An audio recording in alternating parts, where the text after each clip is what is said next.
Hi, Misha here, and I told you one day I'd probably get a wild hair and do it to my quote-unquote Hungarian HD-18. Went ahead and put the SVD flash hider and bayonet lug on. I figured I would one day. A friend had sent me that assembly a couple of years ago, but at that point I already had the short one on that you're used to seeing.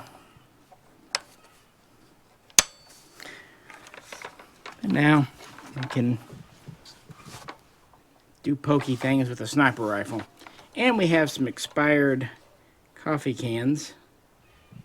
And there's only really one way to take care of that. It's a form of recycling. It's target recycling. So before we dive in, if you could, please do like, share, and just subscribe. Blah, blah, blah. It's been a long day. And help us out on Patreon if possible.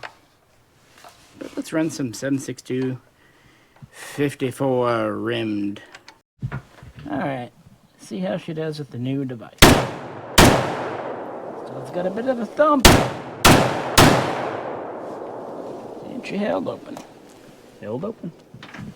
Why? Why do this? And why refer to this as a sniper rifle?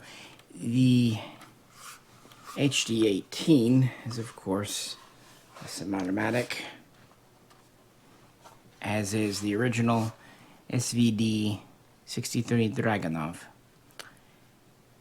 And yes, Russia did consider this a sniper rifle, and they should know.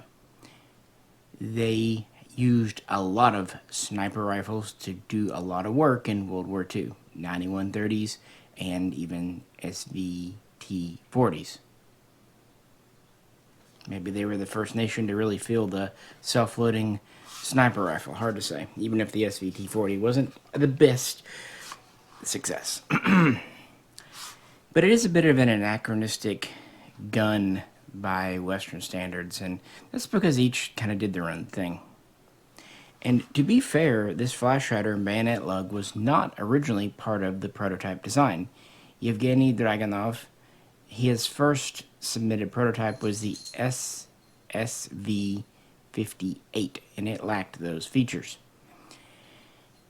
The program had begun in 1957 in response to, well, what NATO, the West, America, and its friends and family were doing. I.e. this. Oh, okay, this is one of them. This is, of course, my British L1A1 SLR.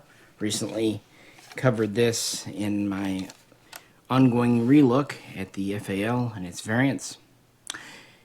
And this is just one of many of the next generation of NATO rifles, battle rifles as we know them today. Of course, the U.S. had the M14. It also developed the AR-10, although the U.S. itself never used it.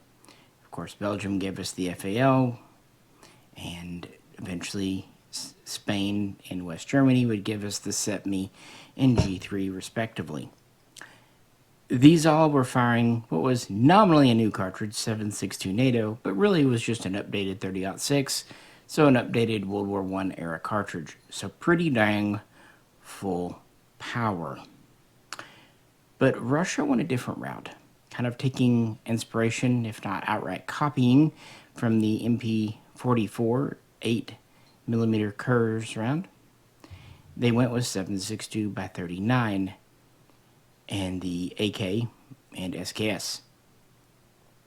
That meant that when the Allies were fielding this gun, guns like it, Russia kind of felt itself at a bit of a disadvantage because, well, they had this 7.62 by 54R cartridge. It was older. They only really had bolt actions for it. As I mentioned, the SVT-40 was less than successful, and all of their developments post-war had been with 7.62 by 39, at least when it came to infantry rifles and whatnot. So there was a bit of a tech gap. Now, on the other hand, 7.62 by 39, close in, had some pretty darn good advantages over L1A1s, FALs, and M14s. So it's not like they made the wrong decision.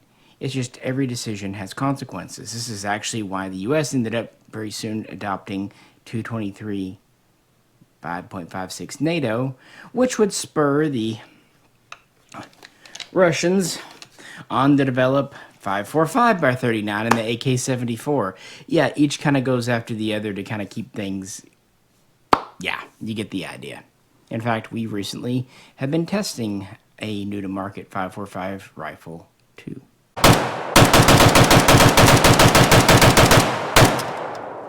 The Dragunov design was officially selected midway through 1963. A few things were changed, and it was put into limited production at Izhevsk, and they would build a couple hundred that year, and then it was given the okay for full-scale production in 1964.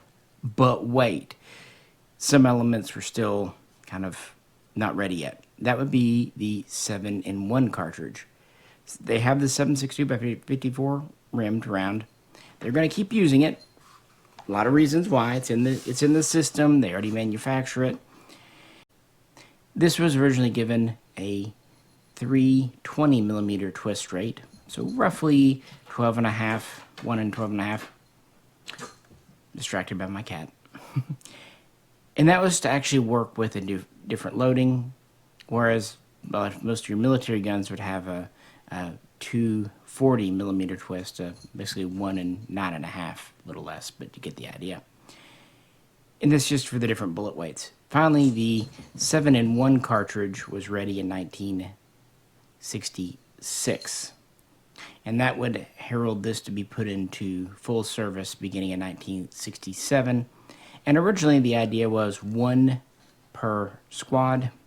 Never quite reached those levels, but we got 1 per platoon throughout the Warsaw Pact. And the idea was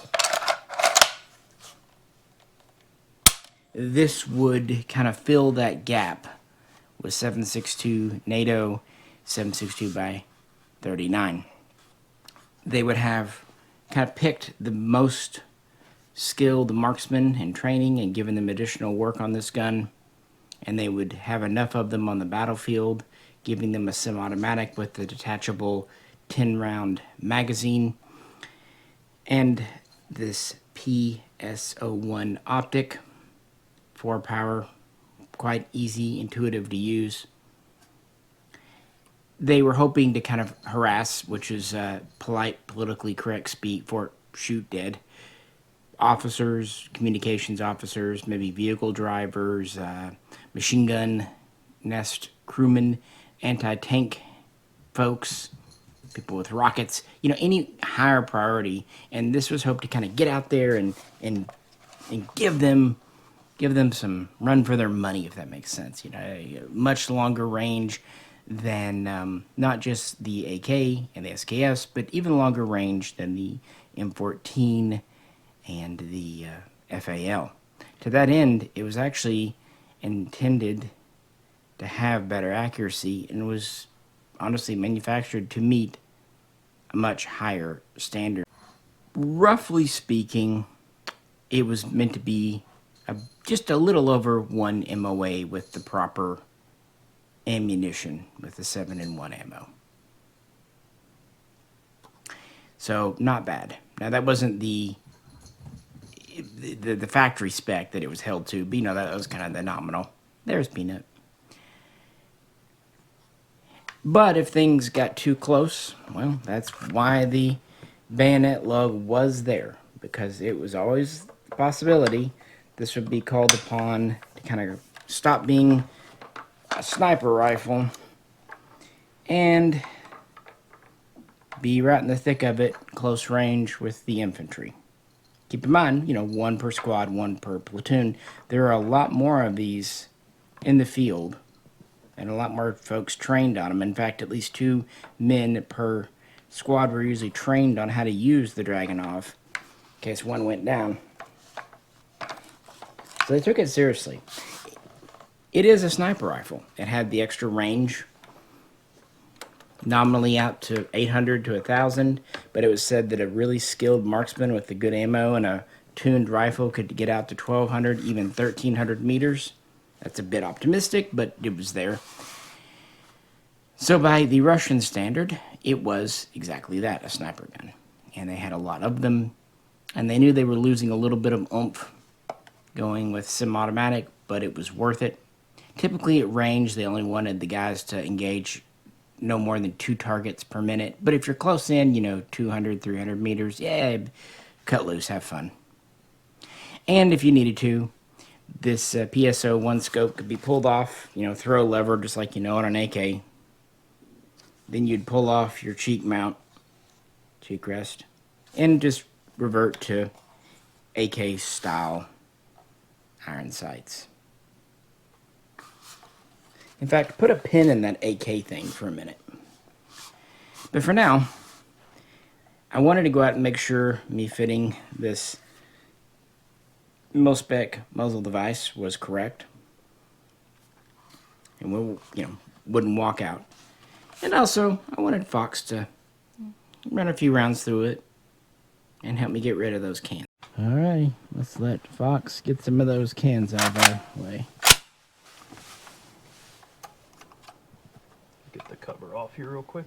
Oh, you're no fun. I thought about doing that for you, and it's like, let's see how long he knows this. By the way, it is illuminated. There's a switch, of course. Okay. Just trying to get that cap off. It just kind of comes off. Rubberizes off? Yeah.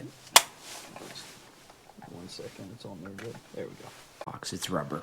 It's to keep moisture out. You just, kind of roll it off. It comes. You can also extend this piece out, like so. And this is, of course, a more modern version of the optic that is battery powered. 1AA right here, as it happens. Pretty neat, I think, to have that as an option. If I can get it out here. Set the symbol on that for a second.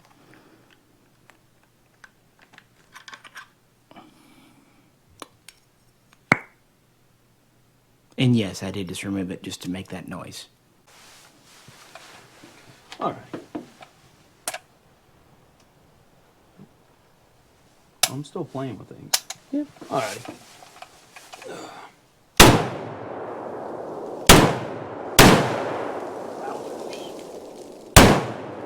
Does that launch that can like a quarter mile into the sky?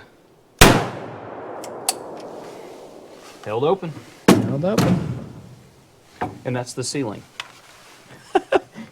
Dude, what an awesome, but we need to load some more up. That didn't really count. Thunk.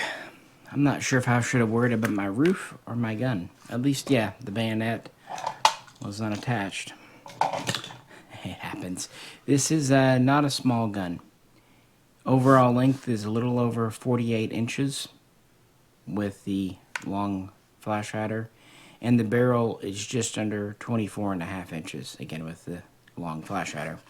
However, because this was designed for infantry and to be carried a lot, weight was important. And this is actually something that dates back all the way to the SVD-40, but they learned a lot from that gun, what did and didn't work. And so they made a much more durable, simple, user-friendly design, and one that was more familiar to Russian soldiers.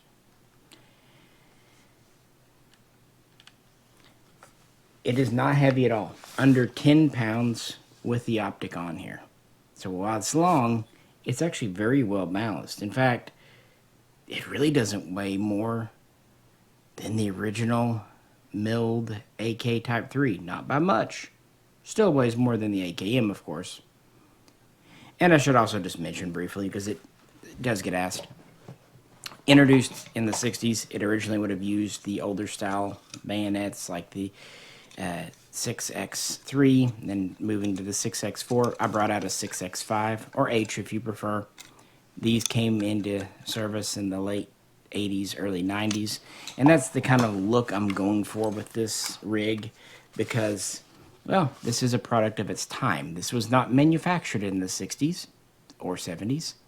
This was manufactured in the 21st century, probably around 2016. So it has the features and the machining and all that of a current Tiger SVD. But we'll get there.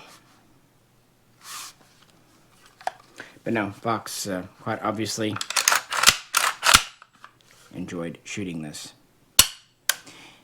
And this was a very effective gun in service and became quite a Cold War classic. In the 70s, they did change the twist rate. They went from the more or less proprietary to this gun and some Russian, hunting guns, 320 twist, and they sped it up to 240, which was the standard twist used by pretty much all the other, Russian guns at that time. This did degrade accuracy with the 7-in-1 ammunition from, like I said, a little over 1 MOA to about 1.25 MOA, at least nominally. But the benefit was then you could use pretty much standard 7.62 54R ammunition in here, at least, your light bulb stuff like 149 grain. So it gave it more versatility, flexibility, and it probably just eased production and made it faster because, well, it's the same round, so why not? You're already making barrels with that twist, you don't need to redo it. So it really did help up the ante, and by this time a lot of COMBLOC nations were ordering these. Poland and East Germany come to mind. Others, like China, didn't order them, but they copied them. The Chinese are unlicensed copies for what it's worth. And it is very comfortable. Has a good feel and a familiar feel to it because it borrows a lot from the Kalashnikov. As I mentioned earlier, the iron sights, while they are different, of course, different calibrations from a Kalashnikov, give a very similar sight picture. The reciprocating charging handle, very similar to what you see in a Kalashnikov. And the two-position safety selector, again, very Kalashnikov. The mag catch, very Kalashnikov. The magazines, which we were shooting with some of the newer ones that have the polymer follower, but also plenty of surplus with the old Meta one. Very little change in the mags over the years, just a few little things like that. Picked up a pack of 4 surplus years ago from, I believe it was Arms of America or Russian Surplus Net.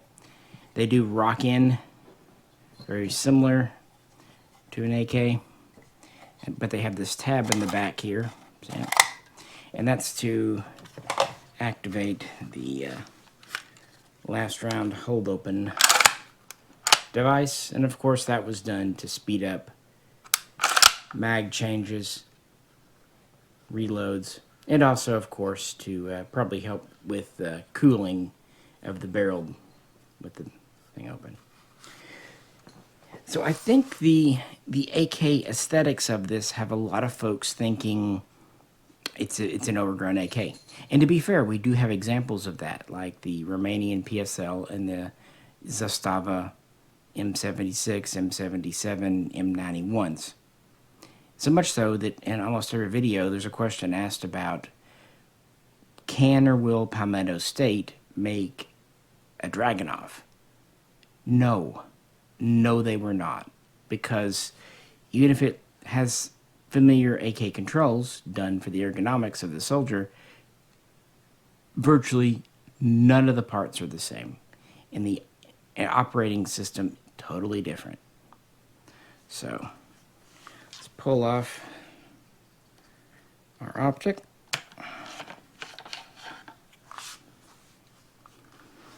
Nice QD removable one. Even the rail it mounts on, while it is what's similar to what you see on a lot of AKs, is a different spec. Top cover looks different, and disassembly is different with the throw lever here. So the lever rotates 180 degrees, and there's a kind of a notch in the stock it rests up against to keep it from over-rotating. And then you just press and pull up, and comes apart. So our first huge difference you can see is our top cover, completely unlike a Kalashnikov's. Absolutely unlike it. This is also one of the major giveaways that this is a newer production gun, because the original ones were more ribbed like an AK, But like newer AKs, it's smooth. And the recoil spring is fixed in there. This one massive giant spring. And this will be dirty because we just got through firing it earlier today. And then we have our bolt group back here. I can smell that spent 54R. So it slides out the back like an AK, but that's a lot of guns are that way.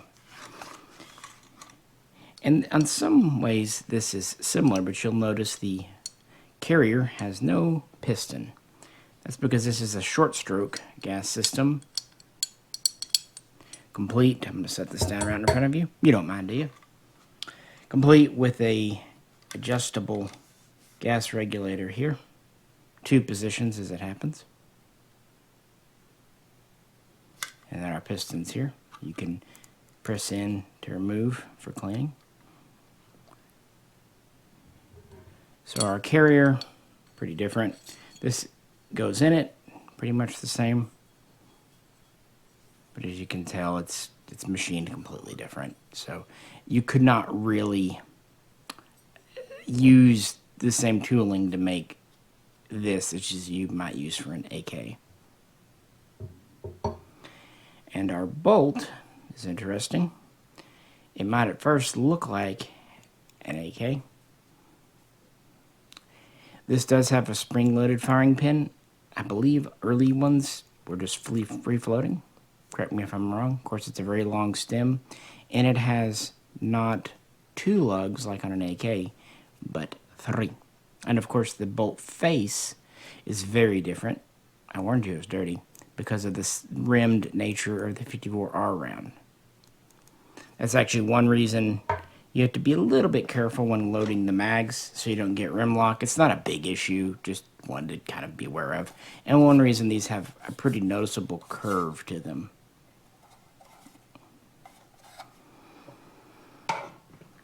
Mags are actually pretty lightweight too. As far as inside here, we have a machined milled receiver. Also, for what it's worth while we're talking about it, this barrel is both cold hammer forged and chrome lined, and again, newer ones like this have the 1 9.5 twist. And if you want to remove the 2-piece forearm, the latch is right here. But I'm not going to do that today. And the stock itself is held on with a couple of screws. Do move the safety to the vertical like on an AK.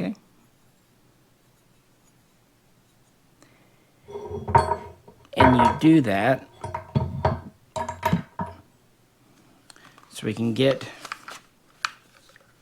our trigger out, or rather trigger pack. As you saw there, it comes right out the bottom. And even though the military SVD is semi-automatic only,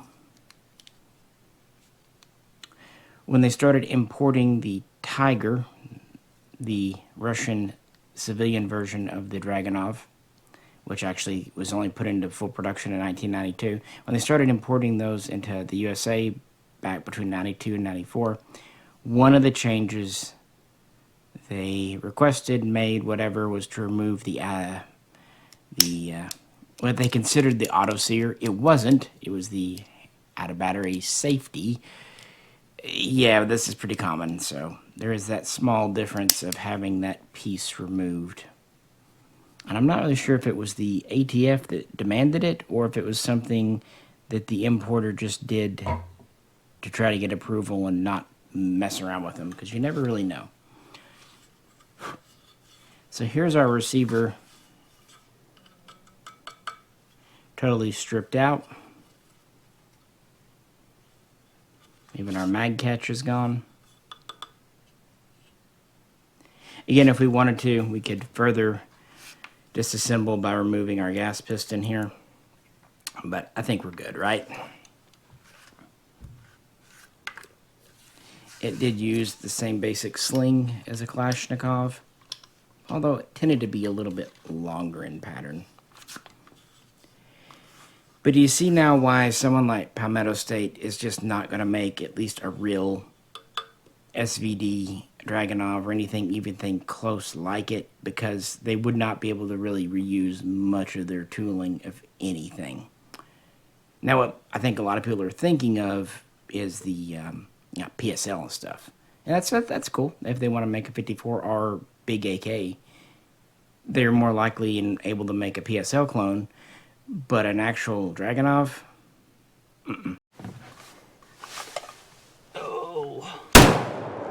Jesus. Well, there's nothing left of cans. Let's see if we can find one more. Oh, there's one right in front. Okay.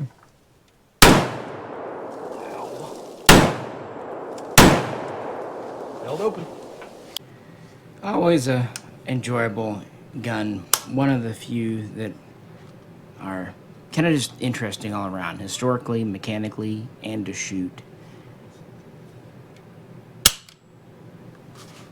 And the only thing really to hate about it is the price tag. And that's a huge thing to hate. It's like one of those, well, there's only one downside, but, I mean, it fires relatively common ammo, even today, and thanks to the newer models that are even intended to fire pretty much just standard rifle rounds, that's still not an issue. And it's one that I bring out shooting quite frequently because I bought it as a shooter. While this definitely is what you would consider a collectible gun, again, kind of that darn price, I'm not going to not enjoy it. That's just my mentality. Your mileage may vary. I love this kind of communist canvas style. It's like an old suit or something. I don't know. There it is, buckled on. Again, this was designed for infantry to carry and to mass issue it. So it's a nice cover, and as you saw, that rubber in the front is relatively tight and waterproof. And just kind of packing her up. If you need to, you can put your PSO1 optic in the standard mag pouch. Putting my extra mags away. There's a very generous pocket in here for whatever. I keep my bipod in here and a couple of tools. Got the sectional cleaning rod you've already seen. It's just a neat thing. And then again, I really kind of enjoy collecting soft goods gear. It's fun.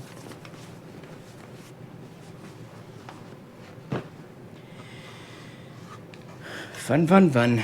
But in winter like this, even though it's a very appropriate season to fire a Russian gun, especially that day Fox and I were out, being in the cold, limited time. Had a lot to do that day. And really, I just wanted to test out the fitment of the muzzle device, as I said, and give Fox a chance to shoot it. The good news is we can always bring her out again, and I'm sure we will. What do you think? You like it better with the new/old? Again, I went with the more modern look. They introduced the black polymer furniture beginning in the 80s. And they did actually do this combination look with wood stock and polymer handguards, because the original two-piece wood, they had two problems, even though they looked awesome.